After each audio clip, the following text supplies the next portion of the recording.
This is chemistry, continuing our unit on solutions. So this video will focus on a variety of special topics in our unit on solutions, and we're going to start with what's known as gas solubility. So I ended my first video talking about solubility curves, and those solubility curves had salts on there, and salts are solids, right? Dissolved in water. But here I'd like to talk about gases dissolved in water. So just take a look at this graph. So based on the graph below, which shows the solubility of several gases, what general statement could you make about the solubility of gases as the temperature is increased? So this is the same setup as the previous solubility curves. We have temperature on the x-axis in Celsius. On the y-axis, you have solubility in 100 grams of water, but what's being plotted? These are gases. So this first line is air, second line nitrogen, third line oxygen. So what do you notice? What's happening to the solubility of gases as that temperature is increased? Well, as the temperature of the gas increases, the solubility of the gas decreases. Why? Well, those intermolecular forces are overcome at a higher temperature. So what I mean by this is that at a higher temperature, a gas can essentially escape from the hold of the solvent. And a good way to get you to see this is this video that I will post in Schoology. So you're going to see a beaker of hot water and a beaker of cold water, and then a test tube of soda is put into each one. And you will see that the soda bubbles more in the hot water versus the cold water. So essentially the gas is coming out of that water, it's coming out of the solution faster in hot water versus cold water. So the solubility, the ability to dissolve, right? Actually, it's the opposite from that of solids. So gases are less soluble at a higher temperature compared to solids. And this is a great video to bring home that point. All right, our next special topic are electrolytes and non-electrolytes. So here's a question for you to think about. If you're in an outdoor swimming pool and it suddenly starts to rain and thunder, why are you told to get out of the water? Well, lightning can hit the water, and if it does, electricity can pass through the water, and electricity can pass through you. Why does this happen? That pool of water can conduct electricity. There are ions present, and an ion is something that has a plus or a minus, it has a charge, right? So if it has a charge, those ions can conduct electricity. Now we call this type of solution an electrolyte solution. So this is a solution that can conduct electricity due to many ions being present. A non-electrolyte solution is a solution that cannot conduct electricity due to the fact that no ions are present. And I have two good videos for you to take a look at. The first one is about showering during a thunderstorm. I don't know if you've heard anything about this, but this is a little news report. Somebody asked the question of the weather person in this news broadcast, and they actually answer the question. And then I don't know if you watch Mythbusters, but they like to do things on a large scale. So my other videos is a Mythbusters where they control a lightning bolt with a stream of water. And it's just done on a really large scale with a Tesla coil, and it's just neat to see. So if you're interested, those will be posted in Schoology. All right, so some examples of electrolytes are acids, bases, and salts. And you can see some examples in my two pictures here. Non-electrolyte examples would be fats, sugars, and alcohols. Okay.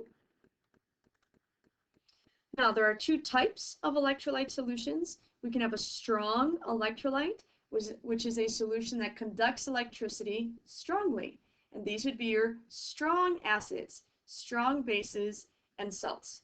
And that image is showing you sulfuric acid being placed in a conductivity tester. And look at the brightness of that light bulb.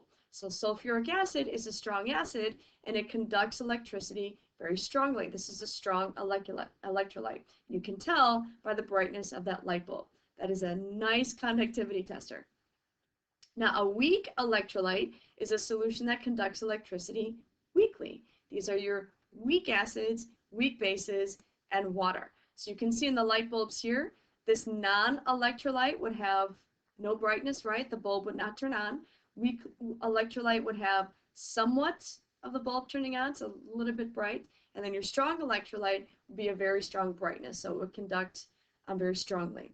And this is another great video.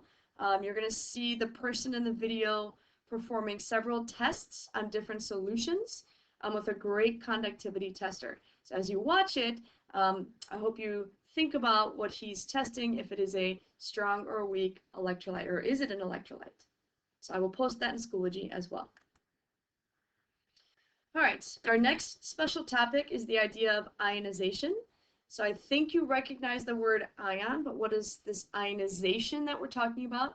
This is a process in which ions form by the dissociation of a solute in a solvent. And to dissociate means to break apart. So if you take hydrochloric acid and water, this is something that I often have to do when I prepare your labs. I need to dilute my hydrochloric acid to make it safer for you to use. I need to make it less strong. So what am I actually doing?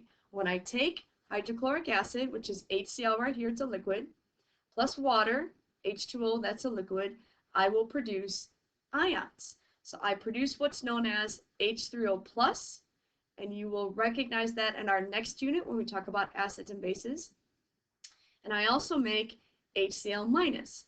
Again, both of these are aqueous. So I don't know if you caught what happened here, but when water, the solvent, is mixed with HCl, that solvent is strongly attracted to the H or hydrogen in HCl. So this water basically removed a hydrogen from HCl, and that's how you get the H3O plus.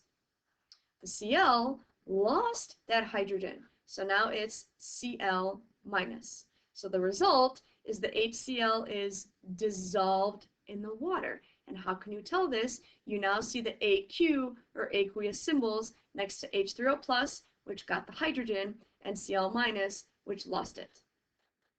Okay, so this is called ionization. You made ions, right? All right, now our last special topic is the idea of being concentrated. So this is another way to measure solutions. So we had a qualitative measurement, right, that we've talked about so far, being saturated, unsaturated, and supersaturated. And concentrated and dilute is very similar. These are just different words to show a qualitative measurement. So concentrated means that there's a large amount of solute dissolved in a solvent. And this is a great image right here. So I know this is limeade, but you could have orange juice or lemonade, same deal. That product is actually called a concentrate. So you have all that flavor concentrated in that little can. So yes, you could taste it, but it would be really, really strong. And people don't buy that just to eat that straight, right? What they buy it for is to make limeade or lemonade or orange juice, the actual liquid, right? So when you add water to that product, what's happening now is you now have a small amount of solute dissolved in a solvent. So here there's not much water, you got a ton of solute. Now when you add a lot of water, right, that solute is now distributed and it would taste better. Okay, and I'm going to end here by letting you know I'm going to post this video in Schoology as well. It's a great review. You might think it's kind of cheesy, but it goes through all of the topics that we've talked about in solutions so far, which have basically been qualitative. And then we're going to finish up our unit with our quantitative measurements. So we'll start talking about numbers in our next lecture. So it's a great review. Don't worry about when they talk about colligative properties. You might understand what they're talking about. You've just never heard of those because we don't talk about those for the sake of time.